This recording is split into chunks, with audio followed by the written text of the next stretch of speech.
Why pay $7 a gallon for AvGas when this airplane drinks $3.50 pump gas and can cost less per mile to fly than driving a pickup? For 15 years, Spirit Engineering stayed silent while building an airplane that promised affordable flying using ordinary automotive gasoline. For decades, owning an airplane slowly became something only a small group of pilots could justify.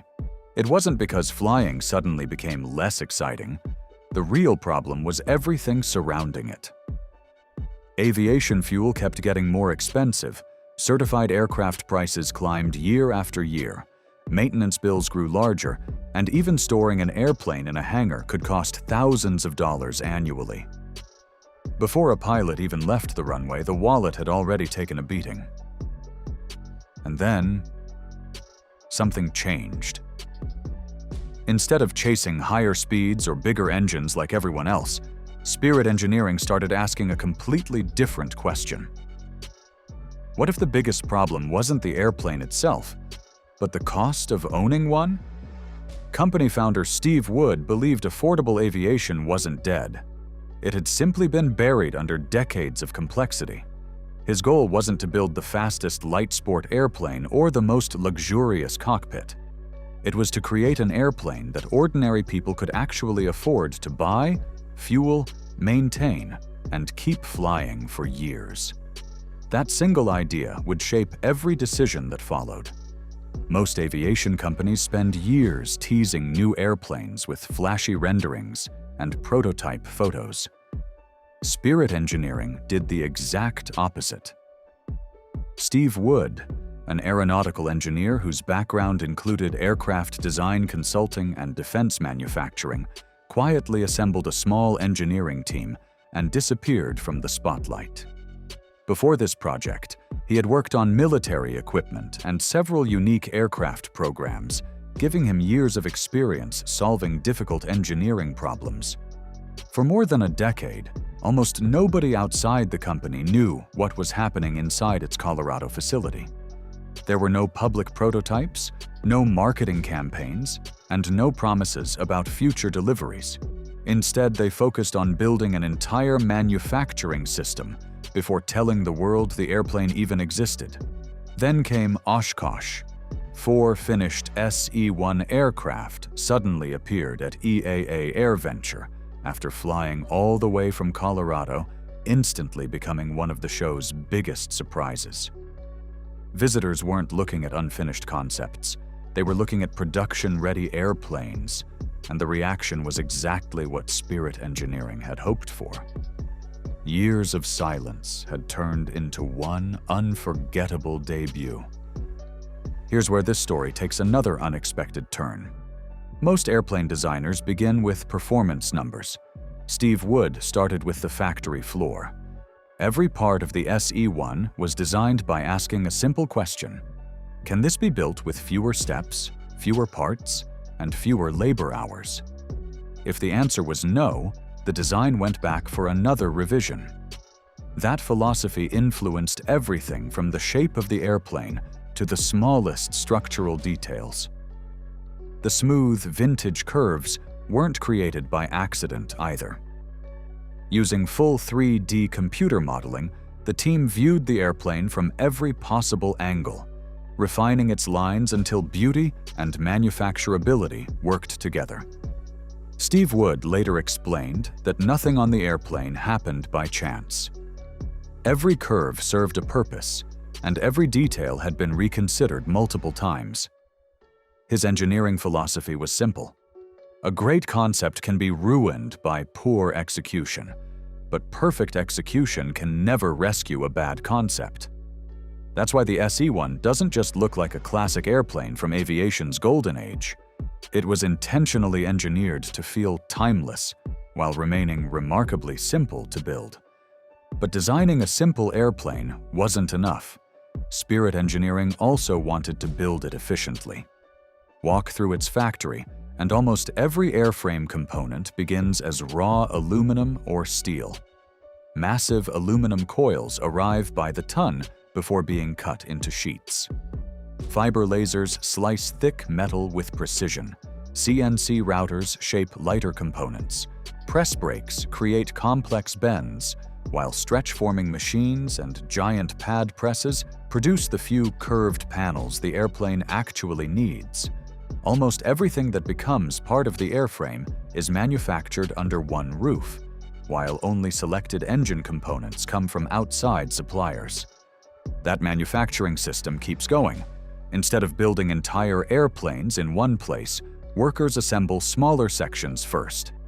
Tail cones, wing center sections, fuselage sides, and control surfaces are completed at dedicated stations before moving into final assembly. Rotating fixtures let technicians work comfortably without fighting awkward angles, reducing mistakes and speeding production. New employees don't even start on airplanes immediately. They first learn proper riveting by building toolboxes until every rivet meets company standards. Only then do they move on to customer aircraft. It's a production philosophy that feels closer to modern automotive manufacturing than traditional aircraft building. Fewer wasted movements, fewer unnecessary parts, and a smoother assembly process all translate into lower production costs without compromising quality. Most companies would have taken the easy route and bolted on an off-the-shelf Rotax engine. Spirit Engineering didn't. Steve Wood believed the only way to get exactly the airplane he wanted was to build the engine around it, instead of forcing the airplane to fit someone else's power plant. That decision added years to the project, but it also gave the SE-1 something almost no competitor has: a completely integrated design. The result is the Spirit V2, an air-cooled, direct-drive, inverted V-twin producing 42 horsepower at just 3,000 revolutions per minute.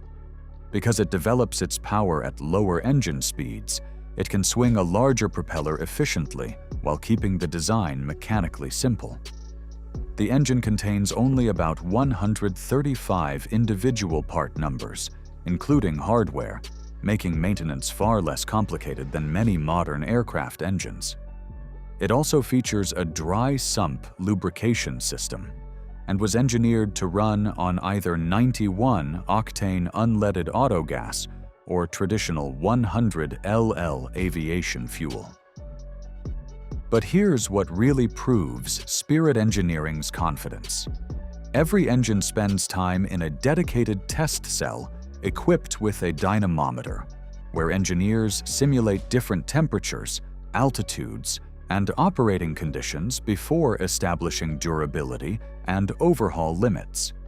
In cruise, the engine typically burns around 2 gallons per hour, although maximum fuel flow can approach 4 gallons per hour at high power settings. That remarkable efficiency is one of the biggest reasons the SE-1 attracted so much attention. That same obsession with simplicity extends far beyond the engine. Instead of creating assemblies made from dozens of tiny pieces, Spirit Engineering constantly searched for ways to eliminate parts altogether.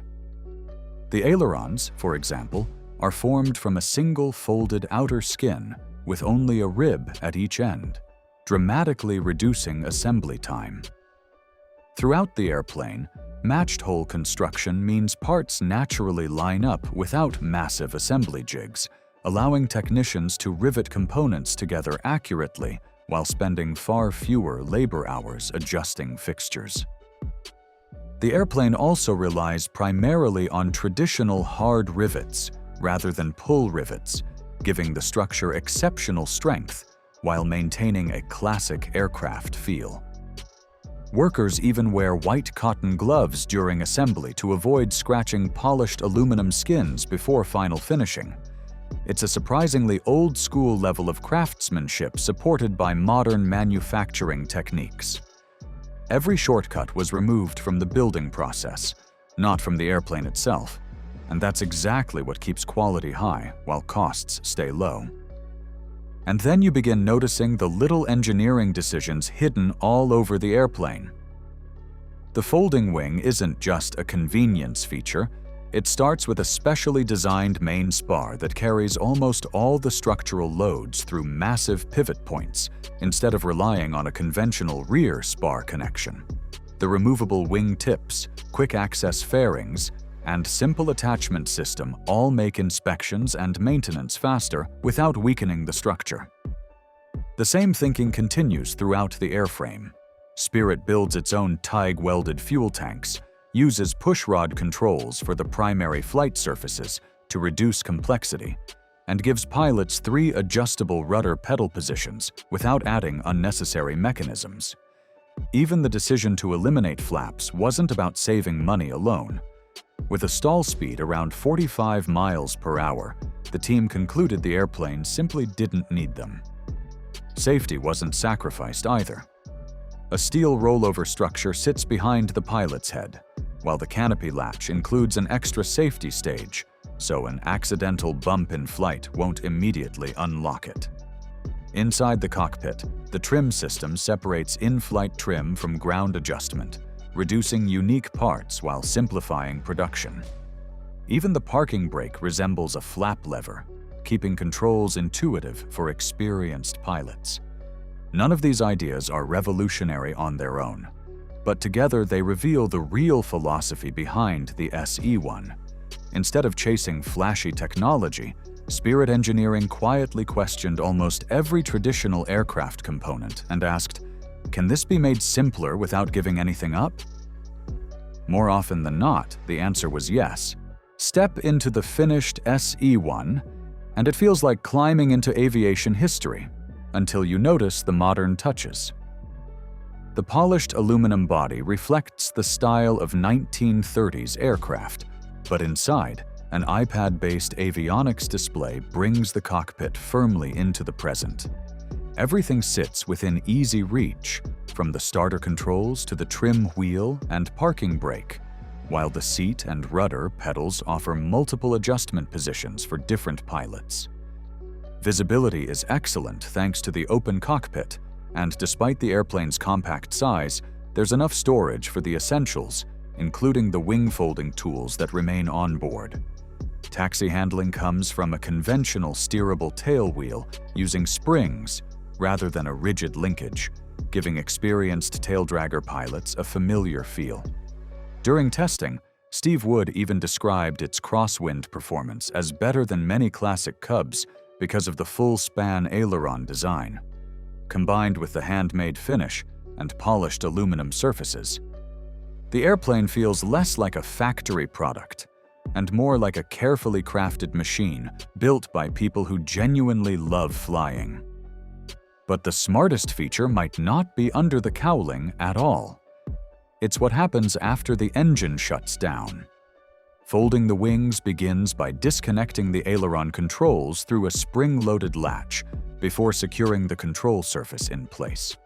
Next comes the main wing pin, which is removed only after the wing load is relieved. The entire sequence is protected by multiple safety features, so nothing suddenly drops or swings out of control. Once the wing begins folding, a built-in storage rod swings into position and supports it against the fuselage. Every tool needed for the process lives inside the airplane, meaning owners never have to carry special equipment. After a little practice, the entire operation can be completed by one person in only a few minutes. And that's where the economics completely change. Instead of paying expensive monthly hangar rent, many owners can store the SE-1 inside a home garage or enclosed trailer. Transportation becomes easier, weather protection improves, and one of aviation's biggest recurring expenses almost disappears. For Steve Wood, folding wings were never just a clever engineering trick. They were a direct answer to one of the biggest reasons people stop owning airplanes in the first place. By now, it's probably obvious that the SE-1 isn't trying to compete with fast cross-country airplanes. It's built for something different. The production version starts at about $69,500 ready to fly, with a typical cruise speed around 100 miles per hour, a maximum speed of roughly 112 miles per hour, an empty weight near 420 pounds, and a useful load of about 320 pounds. Its 8-gallon fuel tank provides roughly 4 hours of endurance, while burning only about 2 gallons of fuel per hour in cruise. Maintenance is equally straightforward. The fixed landing gear, fixed pitch propeller, simple all-metal structure, and in-house V2 engine were all chosen to reduce long-term ownership costs rather than maximize performance. Add folding wings that eliminate or reduce hangar expenses, and the savings continue long after the purchase price. That's why Spirit Engineering focuses on total ownership cost instead of just acquisition cost.